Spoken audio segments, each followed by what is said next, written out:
Hi, everybody. Thank you for joining me again for Facebook Live. So for those of you who are returning, thank you. I appreciate you being a part of this experience. And then for those of you who are new, the way this works is basically you submit your questions, whether it's ahead of time or now live during this, and we get to as many of your questions as we can. And I just want to say thank you to everyone who has submitted questions in the past. We've gotten so many great ones, and unfortunately we don't always have time to get to all of them. And so I thought what we would do today is start with a couple that came through the last round and then get to the new ones as well. So please continue to submit your questions and trust. As Elizabeth pointed out to me earlier, there's themes. Like 4 people will write in, the same week, the almost exact same question. And so we know that's the universe saying, there's a lot of people out there who need to hear the same guidance. And so a lot of times we'll pick questions based on themes. So let's get started with the first question. So the first question comes from Nikki, and this is one from last session, and she's asking if you have any suggestions to help her guide her children to find their higher self in a way that they might understand. Her children are around 8 and 11. Yes, that's a great question, because a lot of children, whether they're preteens or teenagers or little kids, they're coming in more curious, more open, almost, I say, with the lights on. They're just more aware, and they're wired in a way that they're ready to have these conversations that maybe some of us older people didn't have, because it was just that time. It's like just in the last, decade has this really become acceptable and more talked about. So I love talking to kids about it, because kids are naturally, on some level, open and remembering where they came from, because it wasn't that long ago that they were in the spirit world. And so when you talk to kids, I think the best advice that my guides gave me when my kids were younger and I started talking to them about what mommy did for a living, I didn't want to freak them out and talk about dead people. So instead I called them angels. And there are definitely angels, but there's a difference. Sometimes our dead people are just our loved ones who have passed on, and there's a difference in energy. But if you want to help them understand what an angel is, or what grandma, where she's at and what her energy is like, you can talk to them about animals. Because if you think about your pets, it comes through so many readings that animals are the closest thing to angels. Okay, so whether you have a cat, a dog, a horse, a bird, whatever your pet is, it's unconditional love that is packaged in a non-threatening vessel as a child's pet. And that is exactly what an angel is. It's unconditional love. It's God's messengers. And so I think if they can relate to the same feeling that comes up when they associate their pets with angels, they're going to get that feeling that's safe and protective and comforting and loving. Thank you. I love that. Thanks. This next question is one of those kind of themed questions. So Julie and Kurt were both asking really similar questions. They both see and recognize signs throughout their days, and they offer gratitude and thanks for their signs, but they want to know, how can they learn more from them? How can they get kind of to the deeper message from their team spirit? Well, let's back up and talk about signs. So signs in general, it's validation that when we get them, and we get them consistently, it's validation that we are in alignment with our higher self and higher guidance or team spirit. So it's awesome when you get signs. Signs represent that we're on the right track, that we're not alone. And sometimes it's a reminder when we get signs, and like they're asking, what do they mean? And what is that saying to me? It means you need to pause and pray. You need to stop, get out of this kind of earth world for a moment, get present, go within and ask your guides and your loved ones in spirit, what are you trying to tell me right now? And the minute you start questioning and you get curious, that's where the answers start flooding you. Sometimes the signs, if if they're repeated and they keep coming, and let's say numbers, okay? There's good tools out there. Like for me, I noticed I kept seeing numbers. Now, the obvious ones were my birth date, and whenever I saw 628, it was my guide's way. I finally figured it out. It took a few years, but it was my guide's way of saying, pat on the back, you are on the right track. You are in alignment with your soul's purpose, doing what you're supposed to be doing, right? Or I'd see my dad's death date, okay? That was him saying, I'm not dead, I'm here, and pay attention because I'm helping you. So the obvious signs are the ones you connect with someone or something, right? The numbers. But then I asked my guides, well, I don't understand what 444 means, or why do I keep seeing 711? So I was guided to a book called Angel Numbers, which you've probably heard me talk about if you've listened before. But Doreen Virtue, who was my teacher, wrote a book called Angel Numbers. But there's tons of material out there on numerology and what numbers mean. So the bottom line is that's how it worked for me. I got curious, I started asking, and then I was led to the right information that helped me better understand the signs. But if I were to just sum it up, signs are just your loved ones and guides' way of saying to you, we're with you, you're not alone, and I call them breadcrumbs along your path. Because just like we all need our parents' approval, to know that we are good people doing what we're here to do, we need our guides' approval. We want to know on some deeper level that we are showing up and fulfilling what our soul's purpose is. Thank you. So the next question came from John, and he said that in a small group, you refer to someone who has evolved by doing a lot of work. And he's wondering if you can help him understand what you mean by this. Does it mean that, like, we're asking our guides and angels for help, or how do we evolve in this lifetime, and what does it mean by doing the work? So doing the work, it's like working out. You can't just show up to the gym once and expect results. You have to be consistent, and for everybody that's going to look different. But doing the work, it's not spiritually bypassing things. It's really digging into life. Life is messy, right?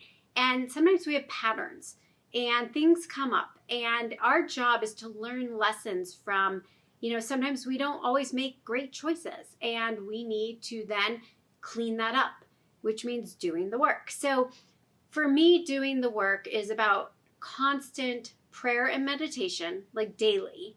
Again, it's like personal hygiene. You have to be consistent with that. And then there's other layers to it. So for me, it's also going to yoga. It's making sure I have good alone time because I'm such an introvert. That's how I recharge. It's honoring my boundaries. It's speaking up, speaking the truth when it's uncomfortable, in a loving but very direct way. That's doing the work.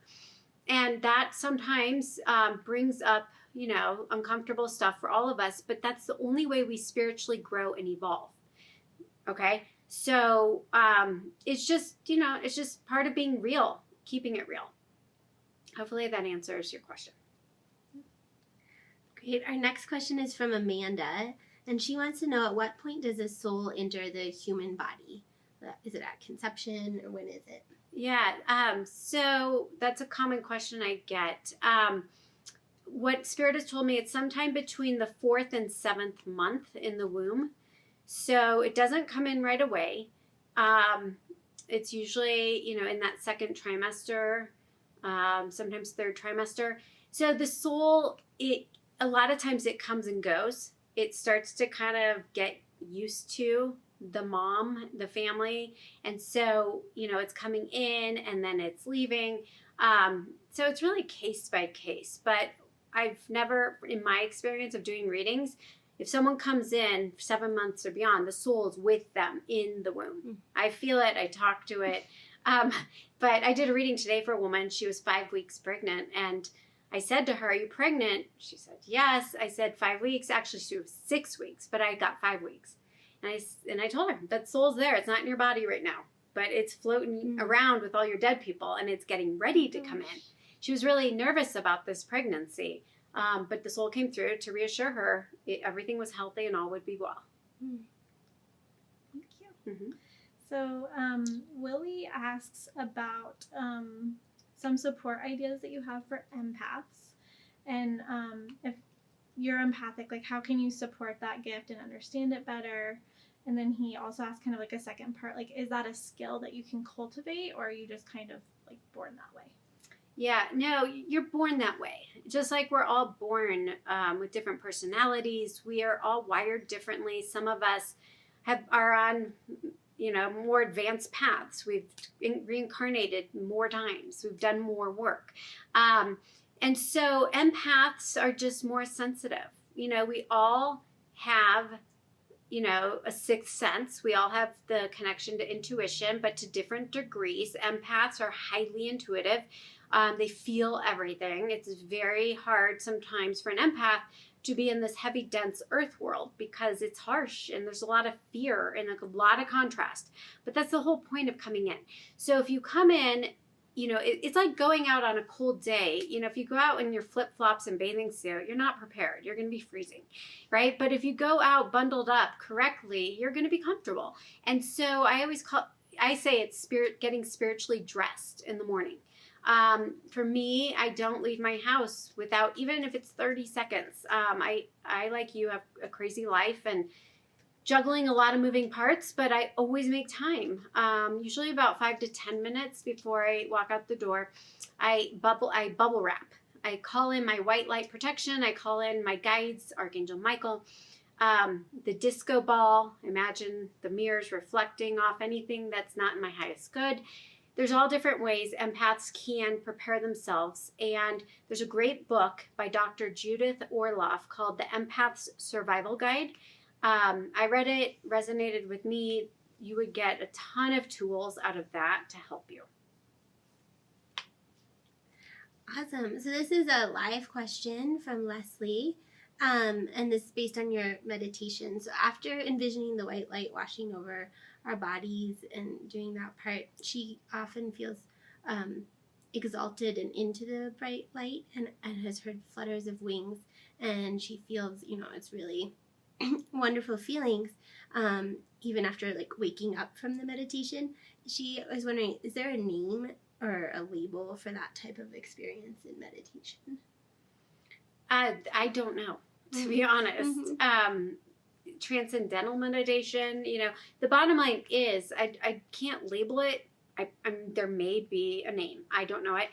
But that is such validation. You are doing exactly what you're supposed to be doing and getting the exact intended result. There's so many times I meditate and I don't get there, just so you know.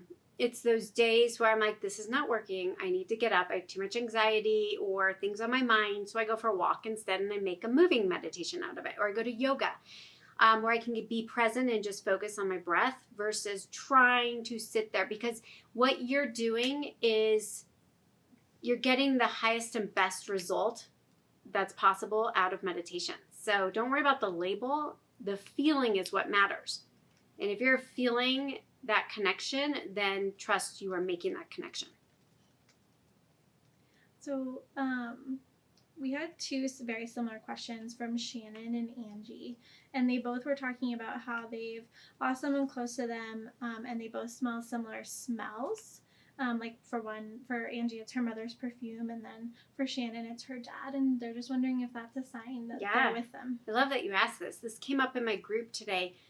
So spirits have different ways of giving us signs. We already talked about that. And smell is a very strong one because it takes us back in time. We associate certain scents with memories, and spirits know that.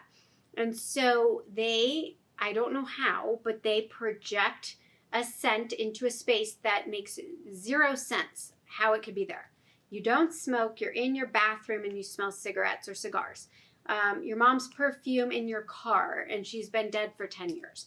These are real and they're powerful and it's amazing. You have a very strong spirit if they're able to do it. And see it as just a friendly hello and a hug from them. They sometimes just want you to know they're near and they love you. Sometimes they want you to go into it and say, hey, I'm here. You need help, or they're trying to caution you on something or guide you on something. So it's always good when that happens to pause and ask, okay, hi mom, what do you want me to know? And then give it a moment, sit with it and see what happens. But in my group today, out of the gates, I said, somebody's dad is showing me a skunk and the smell. And I looked at this woman and she looked at her mom and sister and they started laughing every single day, I guess, for the last 6 years. She smells a skunk in the weirdest places, and that's become her joke with her dad. So he knew that would trigger. So I said to her, "You're not making that up." And she knew she wasn't, but it's sometimes nice to hear that it really is dad coming through. Thank you. So Starkeisha and Sharon both had a similar question. They wanted to know, how did you learn to embrace your gift and not fear it? And did you incorporate other spiritual study to help advance your gifts? Okay, so how did I embrace my gift, and was I afraid of it? Well, yeah, I think they said, and not fear it. Embraced it instead of fearing it. Okay, I guess what's throwing me is I never feared it. Mm-hmm. So some people might have that experience. Mm-hmm. I didn't. So for me, it was my grandmother, and even though she was not warm and fuzzy, she was the opposite, but she came through loving and helpful, and it felt healing. So from the day this started for me, and I was journaling, and my dead grandma was talking to me, it felt loving and safe. And so because of that, I never went to the dark side with it. I'd heard, of people having bad experiences with spirits, and let's just say there is dark energy out there. Yes, in this world and in the spirit world, whether it's incarnated or not. So I would suggest, if you're going to start diving into the world of spirit, you pray and meditate. You set the intention, only God's presence, only souls with pure intention connected to the light, something along those lines. And then you imagine protecting yourself, what we talked about with the white light bubble or a tube of gold light or whatever feels right to you. And then start working with this energy. And if intention is really amazing, because you as a human or a person, you have free will, and you can control what you let into your experience, just like you can control who you choose to associate in this world. So I would not be afraid of it. If you go into it with fear, you're going to attract fear. A fearful mindset attracts more fearful energy. So get in alignment and then connect in, and you have nothing to worry about. Did I answer that? Mm-hmm. Okay. So this question comes from Wendy, and she has a little bit of a lengthy question that I'm going to shorten a little bit.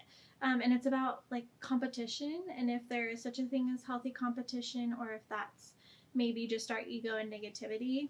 She's just been reflecting a lot on this during, given current events that are going on, and she wants to know if there's a distinction between healthy competition and something that's maybe toxic. Right. So, really what this, in my opinion, is about is knowing who you are. So when you know who you are, meaning I am a soul who has a purpose, and my purpose is this. You don't see it as competition, because you start to appreciate we're all special and we all came in with a purpose, and they're going to be different. But we can all add to it. We can all contribute. We're supposed to serve each other and work together, not compete. However, sometimes there is competition, meaning contrast, that's set up in your soul's agreement or your path to challenge you in a good way. When you see what you don't want or know who you don't want to be, it forces you to do the opposite. So that would be healthy competition. But the other thing is, when you are a very advanced soul and you understand that we all serve a purpose, you are able to recognize, I just totally lost my train of thought. Maybe I'm not supposed to go in that direction. That there's enough to go around. Because I'm thinking limitation, because ego associates with lack and limitation, and that's the illusion. So when you're able to see things through your soul's perspective, through God's eyes versus your limited ego, you recognize there is no lack. There's an abundance for all of us, and therefore competition goes away. It doesn't mean it's going to actually go away. It means it won't push your buttons. It doesn't trigger you. And so you're able, in a sense, to be an example for other people around you, what that looks like to just focus on your own alignment. And when I say that, I mean connecting into your higher self and higher guidance. Great, thank you. Bridget has a question about soul contracts. She says that, she's heard that we sign up for certain events, and sometimes that includes abuse or death of a loved one that takes place to teach us to grow. But do souls sign up to do the harming, to be the murderers? Yeah, believe it or not, yes. I've heard it many times, and that it has to do with karmic balancing, and we have soul groups, so we contract certain roles we're going to play with different people in and out of lifetimes. And let's say, we need to learn the opposite lesson. In a past life, we were murdered, and then we need to learn a different side of that equation, or the other soul involved does, so we trade places. And it sounds crazy, but it also sometimes we come in with the probability or possibility of going down that road, but the opportunity lies in free will. So we might get here saying we signed up to be a murderer, but we are given 1,000 chances to make a better choice. And even though we might have that in our energy, the potential exists, we can change it by, choosing to align with love and choose love-based choices versus shifting and falling prey to fear, which is where the darkness lies. So sometimes it's as simple as that. There's, I remember back, so I got a lot of this years ago after like 9/11 happened. And that's when I started reading up on stuff. And there's so much good information, but all the past life regression books really address this stuff. So Brian Weiss, Michael Newton, those books, they give great stories on why we would choose to come in and play the role of darkness. So if you're interested, I would highly recommend you ask your guides, which you should look into, but you'll get more in-depth information. So Angie and Kathy had similar questions about guardian angels and spirit guides, and they're wondering if we get new spirit guides with each incarnation, and do we get new guardian angels, or do they stay the same?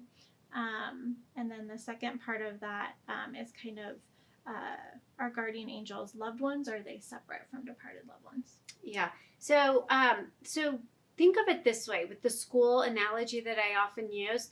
So let's say you're in grade school and you're in the 2nd grade and you have a teacher. Well, the next year you're going to have a different teacher. Well, the teachers are like spirit guides.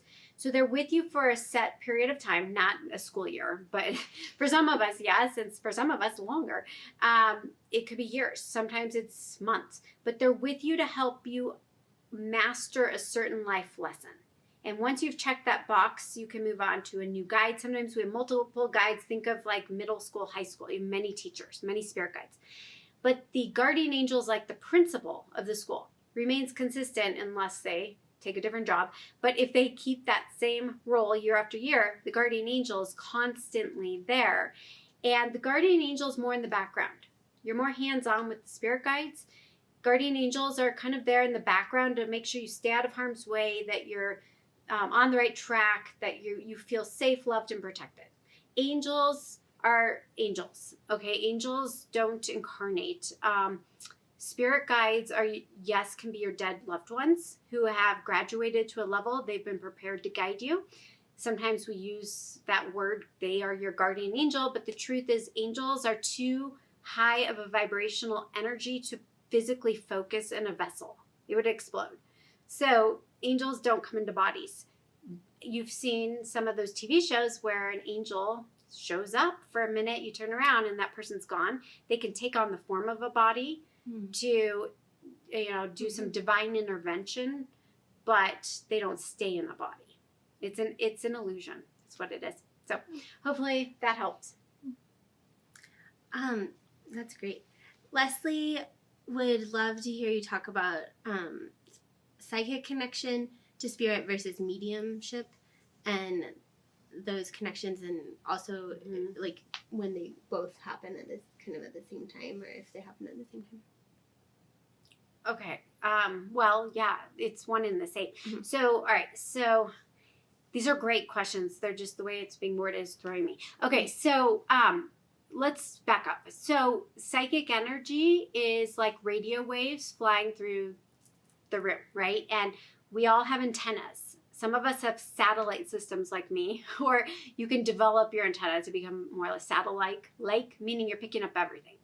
So empaths have satellites. So basically you're tuning in to psychic energy, and that is where intuition comes from, past, present, future information held in psychic energy, telepathic communication, where you're thinking of someone a minute later, they call you because they were thinking of you, right? So that's psychic energy. Mediumship, it's a part of that, right? Because that's the only way we do it. It's telepathic, it's tuning into these radio waves or psychic waves. But mediumship is actually taking it one step further than just tuning into the psychic waves. It's communicating with a discarnate being. So usually a loved one who passed on, a family member, a friend, a spirit guide, an angel, and you're connecting directly with that energy. So you're carrying on a dialogue. They're impressing your mind and body with thoughts and feelings, which again goes back to the same thing, psychic energy. And that's how this all takes place. So it's just a skill that you develop and that we can all, it's like a muscle, and the more you work it, the stronger it gets. And that's why I always leave anything I'm doing in this line of work saying, you know, stop looking outside of yourself. If you really are intrigued by this, it's your higher self saying, go within and really fine tune your own abilities. And I get it may not be as easy for some people, and you know, we come in at different levels, but we absolutely can tune into our own intuition, which is what you're talking about. And oftentimes we can also tune into the mediumship aspect. Awesome. So Bridget is asking if money or lack is an issue for your spouse but not you, how can you fix that and kind of get on the same page as your spouse to avoid financial lack? Well, okay, so if money or lack is a part of the equation, you don't want to get on the same page as the one who's in fear. Okay, let's start by saying that. So I totally get you want to get him up to speed with you, because okay, so when you get married, on some level, you're marrying into your spouse's or partner's karmic contract. So I'm not saying you have to take on his lessons in financial lack. If anything, your job is to be the light, be the example of what it looks like to manage your own energy and alignment every day and manifest abundance, okay? And show him what it looks like by living it, being it. Not talking about it. So on some level, that could be why you chose a partner like that, because you're seeing the contrast. I know how I don't want to be. I'm going to now turn my back to it, not give it any energy, fearful thoughts, or be sucked into it. Instead, I'm going to rise up and out, and I'm going to manage my energy in alignment and co-create what I do want. And then they either are inspired by your example and rise up to meet you, or they fall out. And that's why you start seeing a lot of people separating in divorces, because you can't be responsible for somebody else doing the work or changing their patterns, okay? You just have to accept it, and you either choose it or you don't. But my hope is for you is that you do what we just said, and even if it's a karmic lesson, it may not be yours. So focus on what you want versus what you don't want. Okay, so Sharon asks, does it take a while after transitioning for a spirit to be able to come communicate with the living? And if so, how long? That's a good question, and it's case by case. It depends on the spirit. It depends on how skilled they are, how advanced they are, that soul, because a lot of souls who are more advanced, they leave, they got the hang of it. They know exactly where to go, what to do when they cross over, and their energy is restored like that. It doesn't matter how ill they were or how tragic the death, it doesn't matter. Some souls need a minute to recover. It was exhausting, and they need, let's say, an Earth time, a year. So every soul is different. In my experience, most souls need a solid few months before they have the energy, because it takes so much energy to project into this heavy, dense world to make a solid connection with the living. So when my dad passed away, it took 10 months, and I do this every single day for a living, right? And I thought for sure, and my dad was so open to this and meditative. His soul was exhausted and he didn't have it. He came to me in dreams. That was the first way. And then more directly, as 10 months, he came through a reading I had with somebody.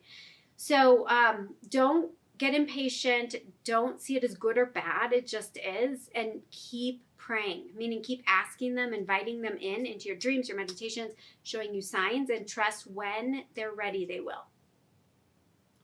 So this is, I think, going to be our last question. And it comes from Kathy. And she's wondering if a family member wronged one of your deceased loved ones, can they ask forgiveness after they've passed? And does the deceased loved one let them know that they are forgiven if they do ask for forgiveness? So if a living family member, yes. So Spirit absolutely forgives us. We are hard on ourselves. And when we pass away, we're able to rise up and out of the illusion, the separation, the fear. And we go back to the knowing, whether it's through a life review or sitting with our team in Spirit, our guides, reminding us we signed up for these experiences and these roles and these huge lessons that can come out of difficult times. So spirits oftentimes come through saying, let it go. It's water under the bridge. We're good. Focus on what was real, which is the love we shared. Okay? So that's where it's very hard sometimes because our mind gets in the way. So that's where you have to surrender it. And the guidance I've been given is give it to God. Give it to your guides. Ask them to help you see this through God's eyes, through love, not fear.